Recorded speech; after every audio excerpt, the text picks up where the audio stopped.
What is up, guys? It's the Sound Alchemist, and today I'm back to talk about Warhammer 40K. And today we're talking about the Green Knight. Wait, wrong one. The Grey Knights. I always get those colors mixed up. But if you guys haven't seen it, go ahead and check out the Green Knight. It's an Arthurian tale. Very different than what most movies are about nowadays. Very Dark Soulsy. But yeah, give it a watch. It's pretty good. But anyway, today I'm talking about the Grey Knights.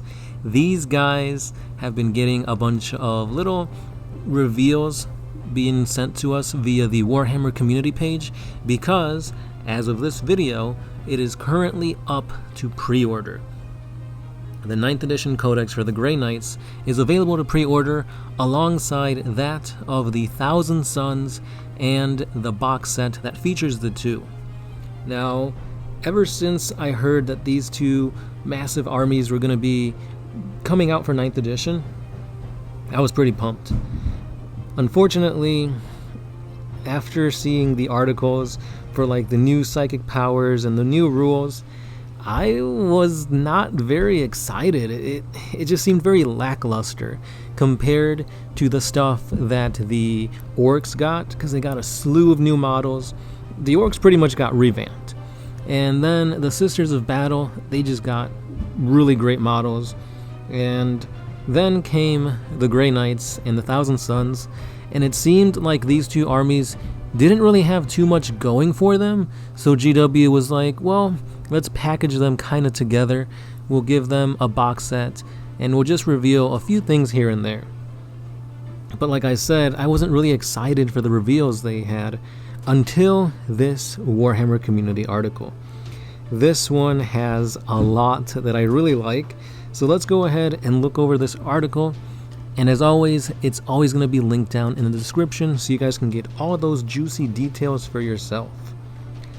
So, the Grey Knights have an army-wide bonus that you can give them known as the Aegis. It is essentially the armor that is worn by the Grey Knights, which has hexagrammic wards on it, and this makes them resistant to warp attacks.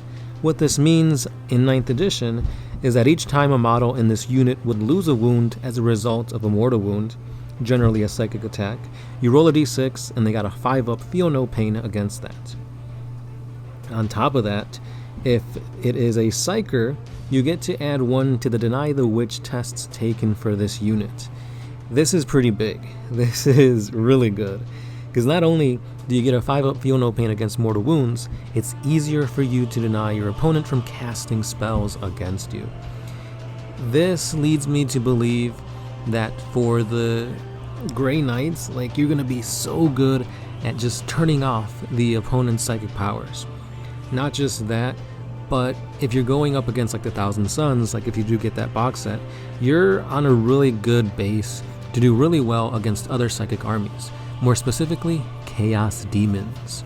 Their codex hasn't been released yet, but I'm pretty sure as of right now they're gonna have something to kind of counter the Grey Knights. But as of this point in time, the Grey Knights are just gonna whoop against any type of psychic army that your opponent is playing. Not just that, but the standard Grey Knight got a boost to their toughness. Not the stat, but their survivability. Because they now have 2 wounds for the basic Space Marine, so like a Strike Squad, Purgation Squad, that kind of thing. And their Terminators also got another one, bumping them up to 3. So Terminators have 3 wounds, Paladins have 3 wounds, and that also leads me to believe that in the future, chances are the Adeptus Custodes, which are supposed to be even more elite than the elite Grey Knights, will be getting more wounds or some type of ability to make them much more survivable. Because when you think about it, an Orc Boy is the same toughness as an Adeptus Custode. They both have a toughness of 5 right now, so I can't wait to see what the Custodes will have going for them when their 9th edition codex drops. And I'm excited, because I play Custodes and Grey Knights, and I usually soup them together. So again, these elite armies are looking to stay on the board longer to dish out that damage. And speaking of dishing out damage, the basic infantry for the Grey Knights already has a huge buff. They now have, for the most part, 3 attacks each.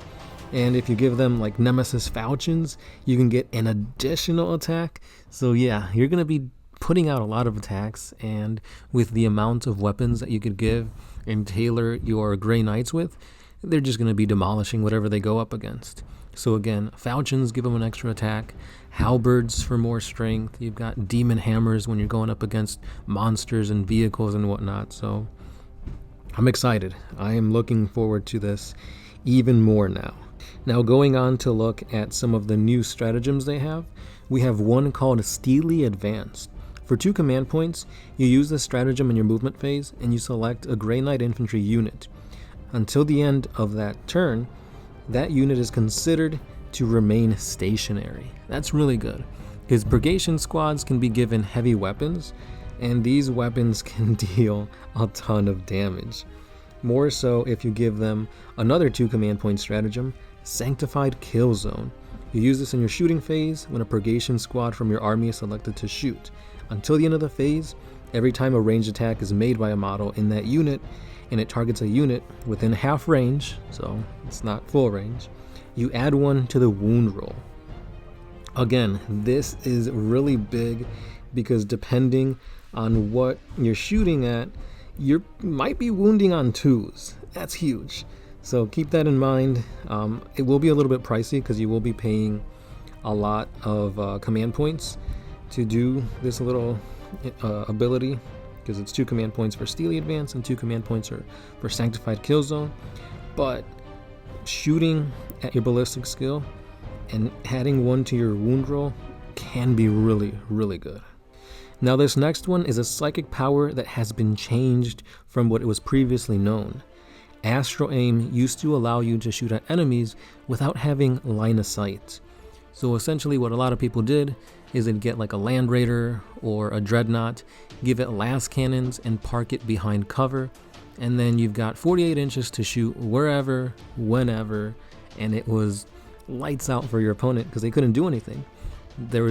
You could draw a line of sight, but your opponent could not draw a line of sight to you. Unfortunately, that has changed. So Astral Aim has now become a blessing with a warp charge value of 6. And if this goes off, then you get these 2 abilities until the next psychic phase for you. So the first ability is, each time the psyker unit is selected to shoot, you can re-roll 1 hit roll when making attacks for it. And that's each time a model in the psychic unit makes a ranged attack, that target does not receive the benefits of cover. So you essentially ignore cover and you re-roll 1 hit roll. Again, I don't know. I like being able to shoot from behind cover with no line of sight, but at the same time, this makes your army be more proactive because you're not just parking 1 unit all the way in the backfield and just shooting without fear or anything like that. Now you actually have to have line of sight, but you do get to re-roll a hit, and you're also ignoring cover for your opponent, so it's okay. I don't know how I feel about that yet. I gotta try it out. But again, it does kind of take away that cheesiness that used to be Astral Aim.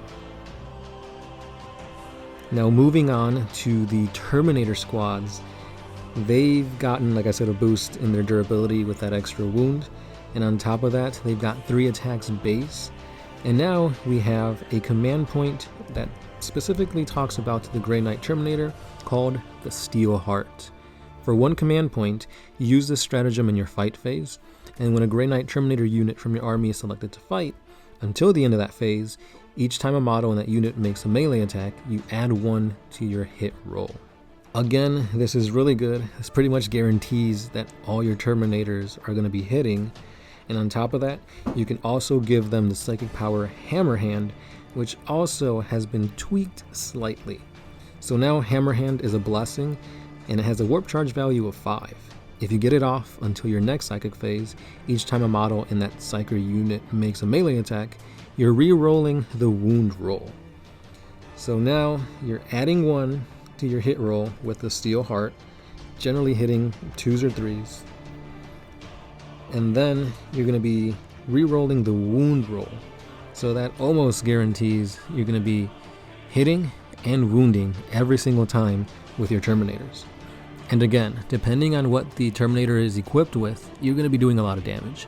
Be it Thunderhammer, Halberd, falchions, sword, like it's crazy what you can do now. Which I think it's good.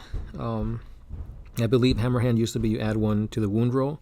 Now you just re-roll the wound roll. I don't know the exact math for that, but it's okay. I'm not concerned. It makes sense. Re-rolls and whatnot, I'm okay with.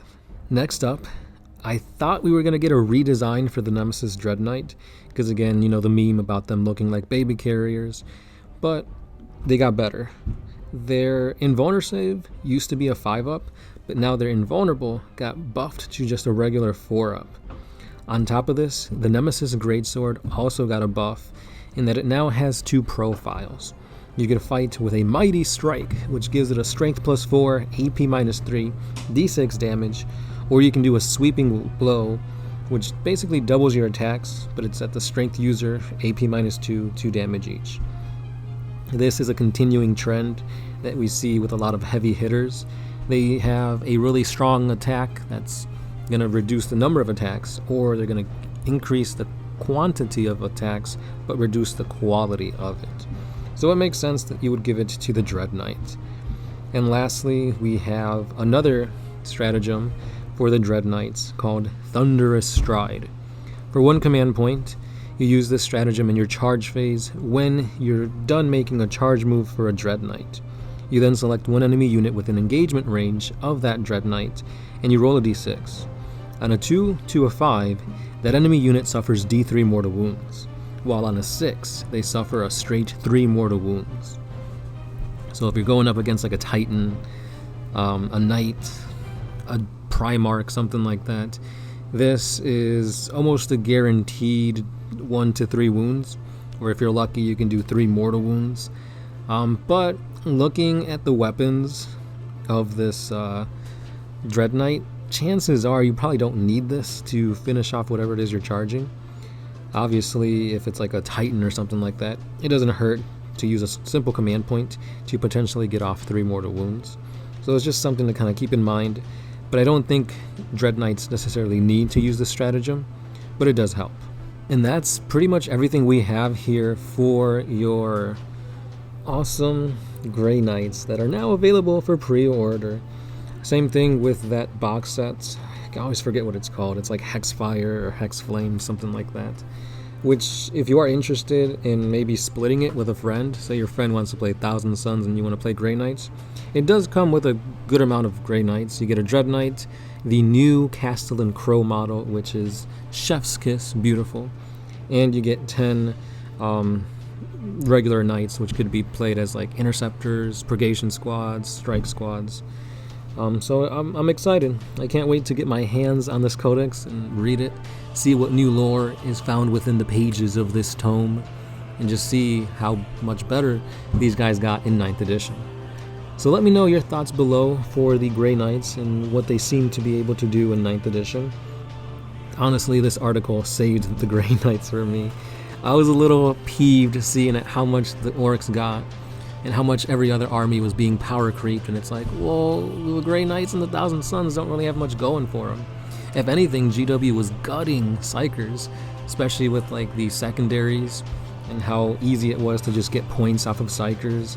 And for a while, I just felt like GW has been kind of neglecting psychic powers, psychic disciplines, the psychic phase, and it just seemed like they were just mitigating Psychers in general. But I'm excited to play Grey Knights. I think this is the turning point.